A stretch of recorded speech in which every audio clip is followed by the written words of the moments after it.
Hello everyone, welcome to our course about Chinese language and Chinese culture. Here is your Chinese teacher from the Confucius Institute at the University of Porto. Firstly, I would like to make a self-introduction to you. My Chinese name is Yi Xinyu. Yi is my family name. Xinyu is my first name. You can just call me Lucia. I come from Xinyang City, Henan Province in China, which is located in the middle of China. Henan Province is famous for Shaolin Temple. If you have some knowledge about Chinese Kung Fu, I'm sure you have heard of Shaolin Temple, which in Chinese, Shaolin Si. Shaolin Si is where Chinese Kung Fu originated and developed. Xinyang City is well known for this kind of green tea in China, and its Chinese name is Maojian. Now I'm a graduate student at Xiamen University, which is located in Xiamen City, Fujian Province, in the southeast of China, and right across the strait is Taiwan. Here is a panorama of my university. It is called the most beautiful university in China. It is by the sea with a mountain behind it. Xiamen, the city, is called the most suitable city for living in China and also the most romantic leisure city in China. So that's the first destination that I would recommend you to visit in China. That's my self-introduction part. Now I have the first question. What do you know about China? What's the first image that come up in your mind? Is it a cute animal? Like a panda. In Chinese, 熊猫. The interesting point is that 熊 in Chinese means a bear. 猫 means cat. But when they form a word, 熊猫, it refers to panda. 熊猫. Or you may come up with a great wonder, like the Great Wall. In Chinese, 长城. And you may have some idea about this company. Huawei. Or you may know some Kung Fu star, like Jackie Chan. And in Chinese, 成龙.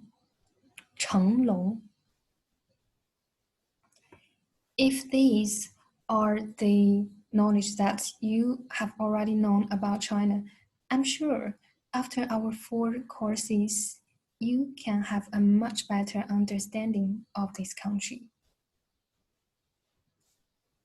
Let's see what we will learn in our 4 courses. In the first course, we have an overview of China and learn some most useful daily expression. And in the second course, we will learn about Chinese cuisine. In the third course, it's about Chinese geography with the most famous places of interest that you can visit in the future. And in the last course, we know the Chinese lifestyle, like what they do in their free time, how they spend their holiday, how they get married, what's their most welcomed entertainment, like that. Okay, let's just cut to the chase. Let's learn the first thing. The first thing we need to learn about China is, what is China in Chinese? It's 中国. 中 means in the middle. 国 means country. It's because in ancient China, Chinese tend to think China is located in the middle of the world. So they come up with this name and it's just passed down until now. So we get this name, 中国. and Portugal in Chinese. 葡萄牙，葡萄牙。We get this name in Chinese because in a dialect of Chinese, Portugal sounds like 葡萄牙, so they just decide to call Portugal in this way, and later it becomes popular and the official name for Portugal. Literally, 葡萄牙, the first two characters, 葡萄 means a grape, the fruit, and 牙 means our teeth. So the literal meaning has nothing to do with the meaning of the country's name.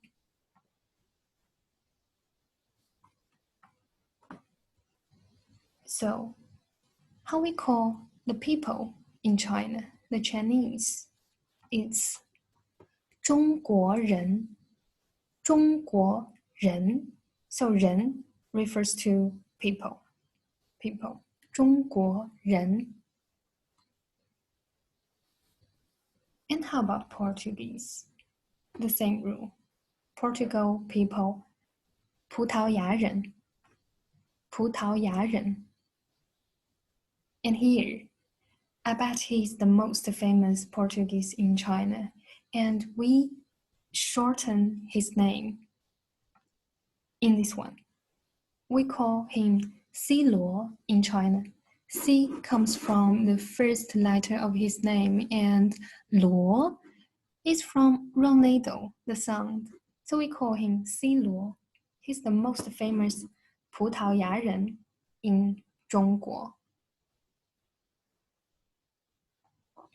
So where is China? Portugal is here, and China is in the middle and east of Asia. So it's the pink one. So do you have any idea how far is China from Portugal? It's 9,674 kilometers, equals to 6,011 miles. That's quite far away from each other. But now we have a direct flight between the two countries. And more specifically, the capitals of the two countries.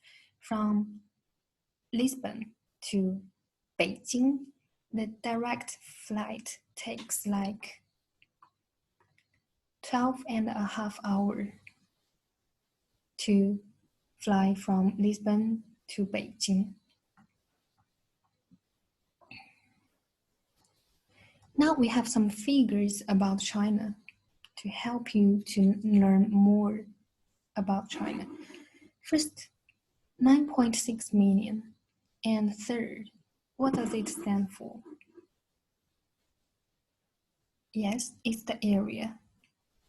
China has an area of 9.4 million square kilometers, which makes it the third largest country in the world.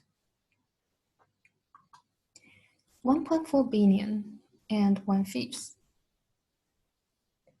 That indicates the population of China. China has the largest population in the world, which is 1.4 billion, accounts for 1/5 overall population in the world. And this pair of figures, first and second, China is the largest developing country in the world and the second largest economy in the world. The last pair,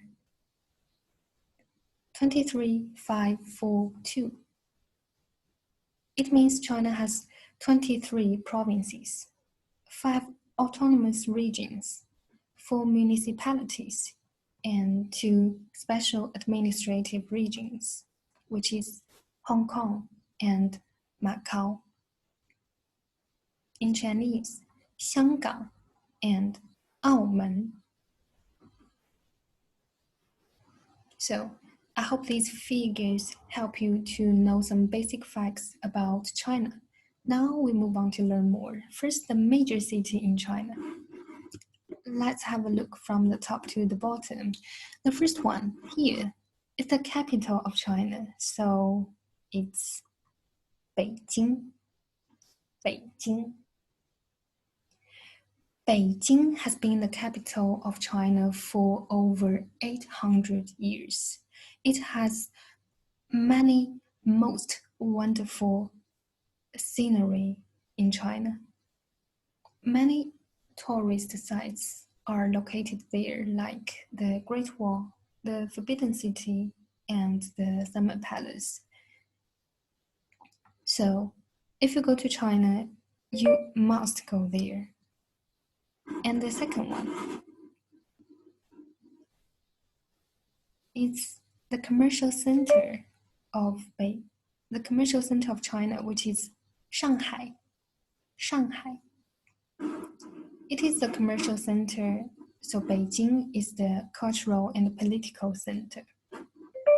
The third one here in the south of China is Guangzhou. Guangzhou. People there, they can speak Mandarin, which is the official language in China. They can also speak Cantonese, which is a famous dialect in China. And here, close to Guangzhou, we get this city. Aumen, Macau, which is most famous for gambling, for the casino. So that's the 4 major cities of China. Now I have a question for you. How do you say China in Chinese? 中国. What's the capital of China? Beijing. And who is the most famous Portuguese in China? C. Luo. Okay. Let's move on to have an overview of Chinese cuisine. Here I prepare some photos. The first one is sweet and sour pork, and in Chinese, 糖醋里脊. 糖醋里脊. It is welcomed at the Chinese restaurant here. The second one, 空泡 chicken, 宫保鸡丁. 宫保鸡丁. It's a spicy one. And the third is the spiciest here, like the spiciest food in China and very famous and welcomed by people there. It's hot pot, and in Chinese, 火锅. 火锅.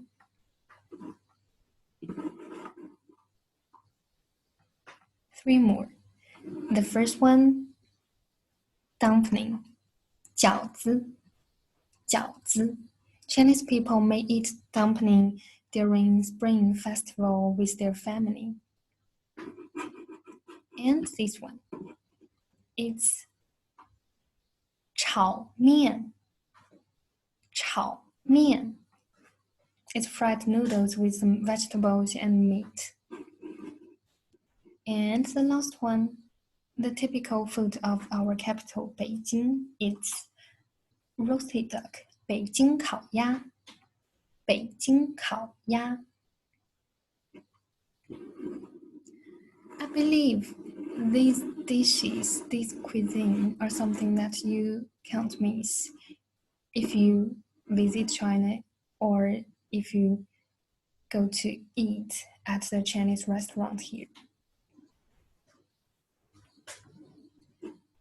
Let's move on to learn about some traditional Chinese architecture. The first one,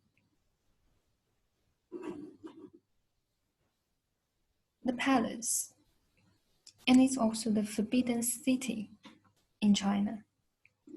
It is where the emperor used to live and work, so it looks very majestic and dignified. And this one is a typical traditional Chinese garden. It was built for the emperors and their families to take a rest, or built for the scholars or merchants to get away from the outside. It also has some elegant pavilions with more than 1 pond and trees and flowers. So it's a good place to rest. And this one, a Mongolian yurt. In the north of China, there are vast grasslands where the nomadic groups still live. So they live in this kind of portable tent. And the last one, the temple, where the monks still live in. That's the glimpse of traditional Chinese architecture. Now, let's take a look at the landscapes in China. Now that China is such a huge country, the scenery from the southeast to the northwest must differ from each other greatly. Like in the north of China, where the temperature may go below 0 and the whole world is covered in snow, which is too beautiful. How about in the south of China? It's extremely warm. It's always summer during a year. So in the South Island of China, you can have this kind of beautiful coastal view. And this one. In the North China, as we have mentioned, there are vast grasslands, so we can have an amazing view like this. And here, in inland China, we still have views of deserts. Close to it is the Xinjiang. Xinjiang boasts the most excellent scenery. And this photo is taken in autumn. If you go to Xinjiang in other seasons, you will definitely have other kinds of amazing views. You will never regret going there. And in the east coastal city, you can enjoy a beautiful night view. And here in the south of China, you can have this kind of beautiful scenery, which is a perfect combination of the water and the mountain. You just enjoying yourself immersed in the nature. So that's an overview of the landscapes. And in our later class, we will learn about those places in detail. Let's see some famous tourist sites. The first one has to be the Great Wall, which is located in, yes, capital, Beijing. It's Changcheng. And this one, terracotta warriors in Chinese, 兵马俑. The third, the Forbidden City, 故宫, which is also in Beijing. And the last one, the West Lake in Chinese, 西湖. It is located in Hangzhou Shi. Hangzhou Shi enjoys the name of heaven on earth. It's very beautiful and very peaceful place. China has some typical symbols or items. Here I list some for you. The first one is the red envelope. It's a typical thing we can see during Chinese Spring Festival. That's what the parents and the elderly may prepare to give their kids with money inside. In Chinese, 红包, 红包, red envelope. The second one, chopsticks. We use it to eat. Its name is 筷子, 筷子. Chinese note. 中国结, 中国结, which signifies good luck and good fortune. The last one, the Confucius Institute, where I work from. In Chinese, 孔子学院, 孔子学院, which is a great platform for people who are interested in Chinese language and culture. They can learn it through this platform, 孔子学院. Okay, after the overview of China, now we move on to the next step. We begin to learn Chinese as a language. Chinese as a language, in Chinese we call it 中文, 中文, or 汉语, 汉语. So I may have this question. Are people in different regions of China speak the same language or the same Chinese? And the answer is no. There are different dialects in different regions of China, and they differ from each other in pronunciation, vocabulary, and grammar, especially pronunciation. Take this one for example. 你好, 你好, which means hello. Beijing dialect, it sounds like 你好. And in Shanghai dialect, it's 你好. In Guangdong dialect, it's 你好, 你好. So, you can see it's different from each other. It's very evident and obvious. So people in different regions, they need to communicate, and they can't communicate through their own dialects. Then we need the official language. The official language in China is Mandarin, which in Chinese we call it 普通话. 普通话. It's the official language in China. With Mandarin, we can communicate with any Chinese. So what we learn is Chinese, and specifically is Mandarin. The first two things we need to learn about Chinese is Chinese characters and Chinese pinyin. Let's take the same example. Hello, 你好. On the top is Chinese pinyin, helps us to pronounce. On the bottom is Chinese characters, 你好. So we have two parts. Chinese pinyin is the phonetic system of Chinese, which helps us to listen and speak.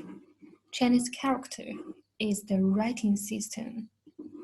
Normally, we can only see Chinese characters on our phone, on the newspaper, or on the books. And we can't see the pinyin with the characters. So it's important for Chinese learners to remember the exact pronunciation of each character. 你好, 你好. Look at the syllable. It's not hard to find out that each syllable is composed of three parts: initial, final and a tone over the final, like the first one. 你 The initial is n. The final is i, and it's the third tone. The second syllable. The initial is the final ow, and the tone, the third tone. So it's 你好, which means hello. Now we have known the basic rule of a pinyin is initial plus final with a tone. We have 3 lines. In the first line, we have the initial. The second line is the final. And this column is a syllable. The initial is b. The final, a. And if it's the first tone, it sounds like ba. Second tone, the rising tone, ba. Third tone, the falling rising tone, ba.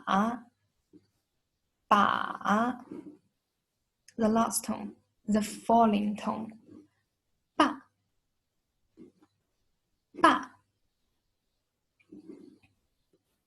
So we can see with different tones, it sounds very different from each other. And in Chinese, different tones stand for different meanings. For example, ba. In Chinese, this is the character. Ba means 8. Ba means paw. Ba means target. Ba means father. So different tones, different meaning. It's one of the most challenging part in learning Chinese, but I believe with more practice, it may become easier and easier. So that's the learning of basic rule of pinyin. Now let's get to learn some Chinese daily expression. The first one, the greeting, the most commonly used one. 你好,你好. You can just repeat after me. 你好,你好. 你 means you. 好 means good. I'm good. 你好,你好. Hello.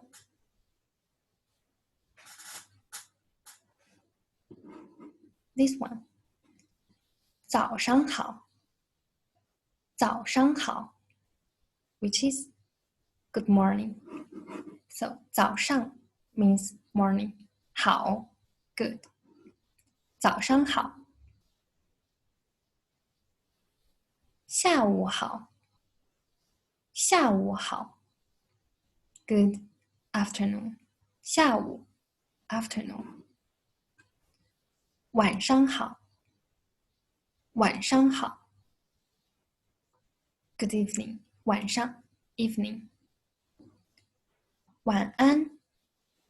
晚安. Good night. That's what you will say before you go to bed. 晚安. One more time. 早上好. 下午好. 晚上好. 晚安. That's the daily greeting part. So, this one. Show your gratitude. Thank you. In Chinese, 谢谢. 谢谢. Thank you. And to answer this one, you're welcome.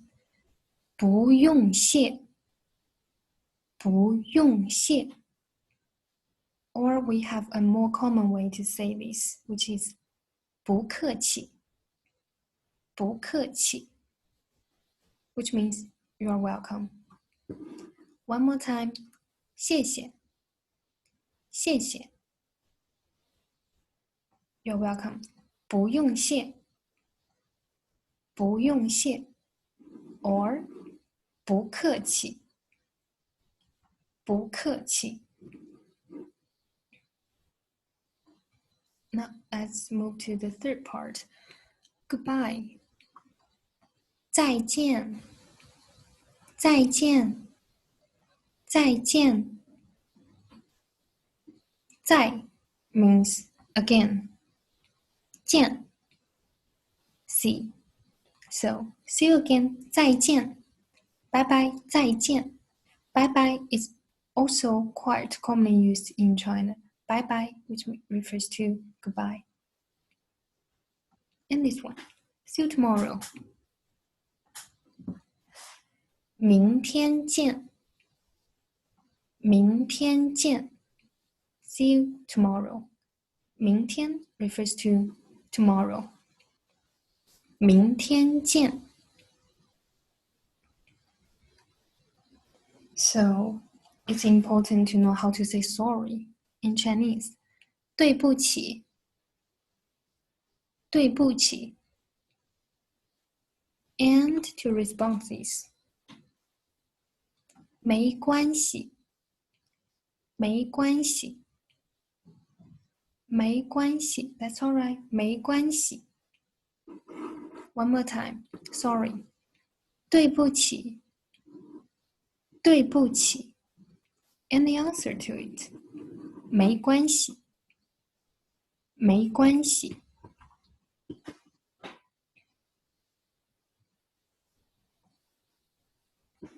Then we move to learn how to ask about others' name and how to answer to this question. 你叫什么?你叫什么?你 you.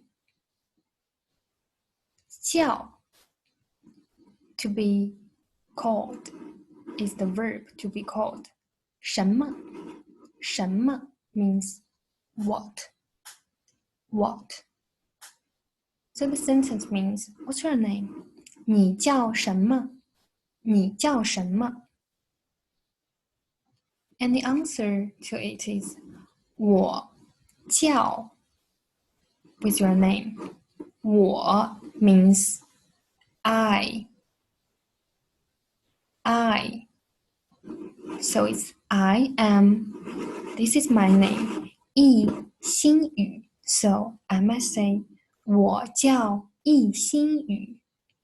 我叫易星宇. I am 易星宇. So now you can put your name in the space. 你叫什么?我叫易星宇. Okay, that's how we ask about others' name and how we answer to this question. After name, we may want to know the nationality. The question. 你来自哪儿?你来自哪儿?你 you. 来自 come from the verb. 哪儿 is the question word. Where? So, where are you from? 你来自哪儿? To answer this question, it's the same way. I come from 我来自 someplace. So for me, 我来自中国. 我来自中国. 你来自哪儿? So your answer should be 我来自葡萄牙. 我来自葡萄牙.